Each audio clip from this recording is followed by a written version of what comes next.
ഇറാന്റെ ആണവ കേന്ദ്രങ്ങൾക്ക് നേരെ ആക്രമണം നടത്താൻ ഇസ്രായേലിന് അനുമതി നൽകിയിരിക്കുകയാണ് അമേരിക്കൻ പ്രസിഡന്റായ ഡൊണാൾഡ് ട്രംപ്. ഇത്തരം വാർത്തകളാണ് പുറത്തു വന്നുകൊണ്ടിരിക്കുന്നത്. ഇത് വലിയ യുദ്ധഭീതിയാണ് പശ്ചിമേഷ്യയും ലോകത്തിലും ഉണ്ടാക്കിയിരിക്കുന്നത്. നേരത്തെ തന്നെ കഴിഞ്ഞ 1.5 വർഷത്തിനുള്ളിൽ ഉണ്ടായ പശ്ചിമേഷ്യൻ സംഘർഷങ്ങളും ഇസ്രായേൽ ഹമാസ് യുദ്ധവും അതിനുശേഷം ലോകത്തിലെ വിവിധ കക്ഷികൾ ചേർന്നുകൊണ്ടുള്ള ഈ ഒരു പശ്ചിമേഷ്യൻ മേഖലയിലെ ഒരു വലിയ യുദ്ധ സാഹചര്യവും കഴിഞ്ഞ 1.5 വർഷത്തിനുണ്ടായ പ്രധാന സംഭവ വികാസമാണ്. അതിനിടയിലാണ് കഴിഞ്ഞ 1.5 വർഷത്തെ ഈ ഒരു സംഘർഷഭരിതമായ സാഹചര്യത്തെ മറികടന്നുകൊണ്ട് ഹമാസും ഇസ്രായേലും ഒരു വെടിനിർത്തൽ കരാറിലേക്ക് എത്തുന്നത്. അതിനു മുമ്പ് തന്നെ ഹിസ്ബുള്ളയും ഇറാനും ഇസ്രായേലും തമ്മിൽ ഒരു വെടിനിർത്തൽ കരാറുണ്ടായി. ഇങ്ങനെ പരസ്പരം ഈ രാജ്യങ്ങൾ തമ്മിൽ അല്ലെങ്കിൽ ഈ സംഘങ്ങൾ തമ്മിൽ വെടിനിർത്തൽ കരാറുണ്ടായി സമാധാന ശ്രമങ്ങൾക്കുള്ള തുടക്കം കുറിക്കുന്ന ഒരു സമയത്താണ് അമേരിക്കൻ പ്രസിഡന്റ് ഡൊണാൾഡ് ട്രംപിൽ നിന്നും ഇത്തരം ഒരു ഉത്തരവുണ്ടായിരിക്കുന്നു എന്നുള്ള ഇത്തരം ഒരു അനുമതി പത്രം ഇസ്രായേലിന് ലഭിച്ചിരിക്കുന്നു, ബെഞ്ചമിൻ നെതന്യാഹുവിനും ഇസ്രായേലിനും ലഭിച്ചിരിക്കുന്നു എന്നുള്ള വിവരങ്ങൾ പുറത്തു വരുന്നത്.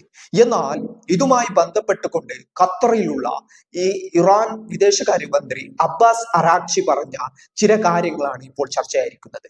അബ്ബാസ് അറാഖ്ചി പറഞ്ഞിരിക്കുന്നത് ഇറാന് നേരെയുള്ള ഏതെങ്കിലും ആക്രമണങ്ങൾക്ക് അമേരിക്കയും ഇസ്രായേലും മുതിർന്നാൽ അത് ചരിത്രപരമായ മണ്ടത്തരമായി, ചരിത്രപരമായ അവരുടെ ഏറ്റവും വലിയ തെറ്റായി മാറുമെന്നാണ്, അത്തരത്തിലുള്ള പ്രത്യാഘാതങ്ങൾ അതിന് ഉണ്ടാക്കുമെന്നതാണ് അബ്ബാസ് അറാഖ്ചി ഇപ്പോൾ ഖത്തറിൽ പറഞ്ഞിരിക്കുന്നത്.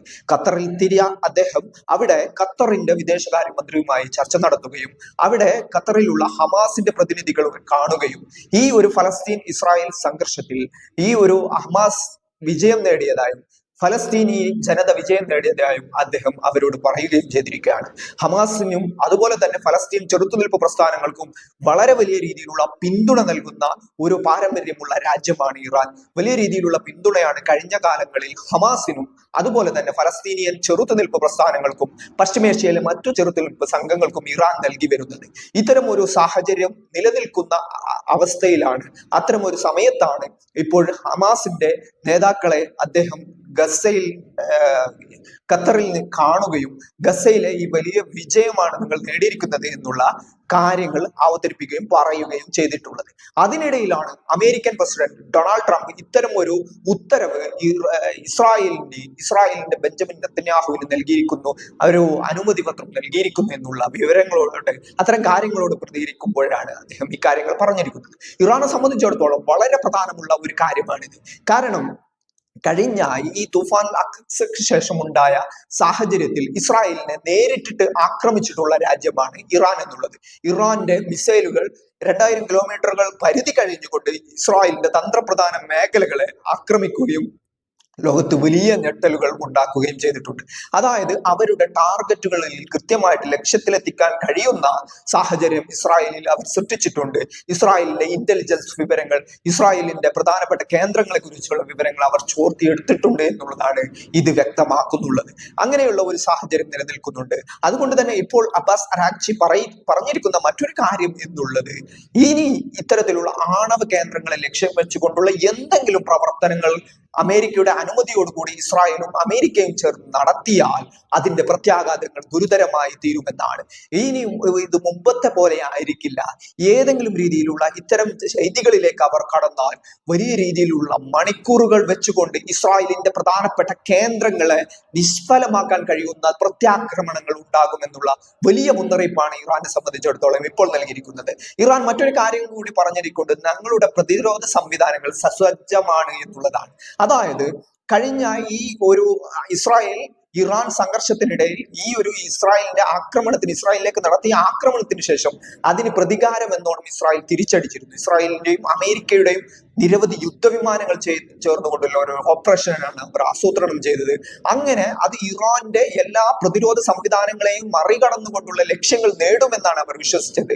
അങ്ങനെയുള്ള ഒരു ആക്രമണമായിരുന്നു അവർ ആസൂത്രണം ചെയ്തത്. പക്ഷേ അത് ഒരു രീതിയിലും ഇറാന്റെ പ്രതിരോധ സംവിധാനങ്ങളെ മറികടന്നുകൊണ്ട് അത് ഇറാന്റെ പ്രധാനപ്പെട്ട കേന്ദ്രങ്ങളിൽ ലക്ഷ്യത്തിലെത്തിക്കാൻ സാധിച്ചിട്ടില്ല. അത് വ്യോമപാതയിൽ തന്നെ ഇറാന് തടയാൻ പറ്റി. അവരുടെ പ്രതിരോധ സംവിധാനങ്ങൾ സുസജ്ജമായി പ്രവർത്തിച്ചു.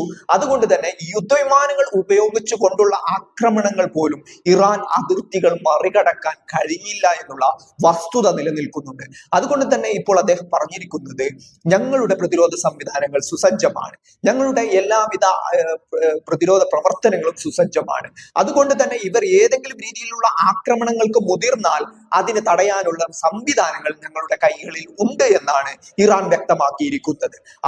അതുകൂടാതെ തന്നെ വലിയ യുദ്ധത്തിലേക്ക് ഈ കാര്യങ്ങൾ നയിക്കുമെന്നും ഇനി ഇത്തരത്തിലുള്ള ഏതെങ്കിലും ചെറിയ രീതിയിലുള്ള ആക്രമണം ആയിരിക്കില്ല പകരം ഉണ്ടാവുക എന്നുമാണ് അദ്ദേഹം പറഞ്ഞിരിക്കുന്നത്.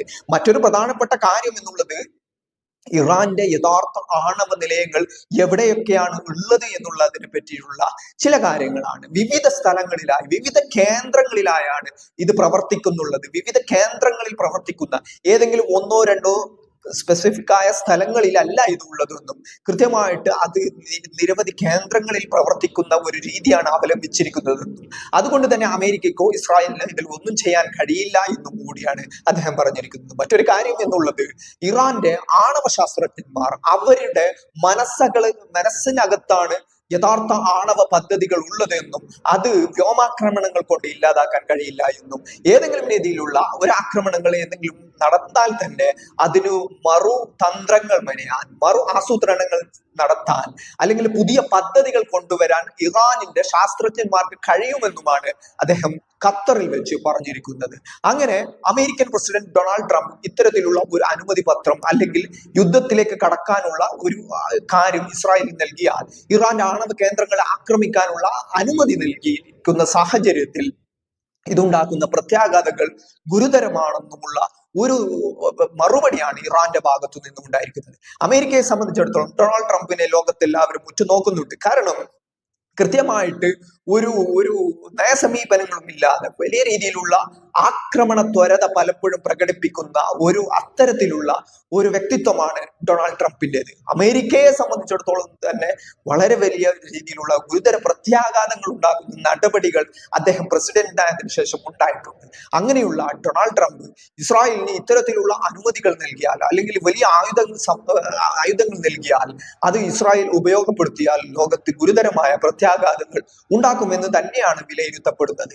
ഇപ്പോഴേ 1.5 വർഷത്തെ ഹമാസുമായിട്ടുള്ള സംഘർഷവും അതിനിടയിൽ ഹിസ്ബുല്ല, ഹൂത്തികൾ ഇങ്ങനെ നിരവധി സംഘങ്ങളുമായിട്ടുള്ള സംഘർഷത്തിൽ വലിയ രീതിയിലുള്ള അഘാതങ്ങൾ ഉണ്ടായിരിക്കുന്ന ഇസ്രായേലിനെ, ലോകത്തിന് മുമ്പിൽ നാണം കെട്ടിരിക്കുന്ന ഇസ്രായേലിനെ ഇപ്പോഴ് ഇറാന് ഏതെങ്കിലും രീതിയിലുള്ള ഡൊണാൾഡ് ട്രംപിന്റെ ഭാഗത്തു നിന്ന് സഹായം ഉണ്ടായാൽ പോലും അത്തരം കാര്യങ്ങളിലേക്ക് ഇസ്രായേൽ കടക്കുമോ എന്ന് പറയാൻ വയ്യ.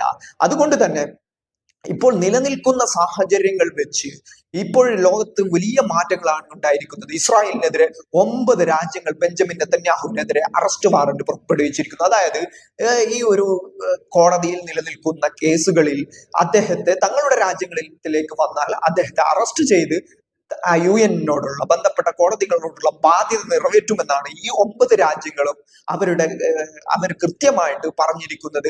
ഇത്തരം ഒരു സാഹചര്യം കൂടി നിലനിൽക്കുന്നുണ്ട്.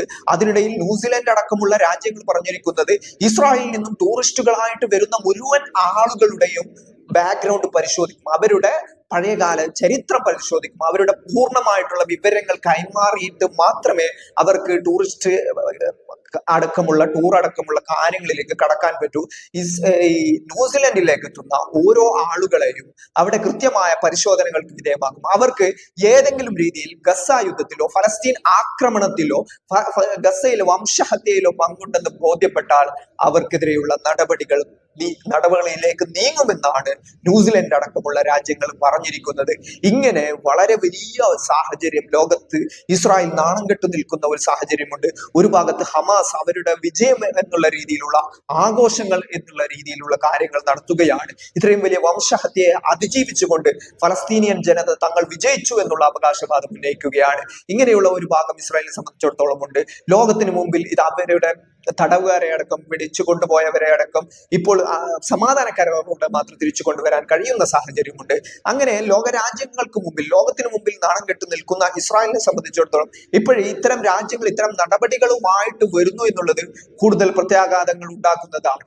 അതുകൂടാതെ തന്നെ ഇപ്പോൾ ഈ ഇറാനും ഇസ്രായേലും തമ്മിലുള്ള അല്ലെങ്കിൽ അമേരിക്കയും അടക്കം ഉൾപ്പെട്ടിട്ടുള്ള ഈ ഒരു പ്രശ്നം എന്നുള്ളത് അത് ഗുരുതരമാണ്. അത് ലോകത്തെ തന്നെ പ്രധാനപ്പെട്ട ഘടനയെ തന്നെ മാറ്റിമറിക്കാൻ സാധ്യതയുള്ളതാണ്. ഏതെങ്കിലും രീതിയിലുള്ള യുദ്ധസമാനമായ സാഹചര്യത്തിലേക്ക് കടന്നാൽ ലോകത്തെ തന്നെ പല രീതിയിലുള്ള പ്രത്യാഘാതങ്ങൾ ലോകരാജ്യങ്ങൾക്കിടയിലെ സാമ്പത്തിക അല്ലെങ്കിൽ മറ്റു അവസ്ഥകളെ അടക്കം ബാധിക്കാൻ വലിയ രീതിയിലുള്ള സാധ്യതയുള്ള ഒരു പ്രശ്നമാണ് ഇപ്പോൾ ഉയർന്നു വന്നുകൊണ്ടിരിക്കുന്നത്.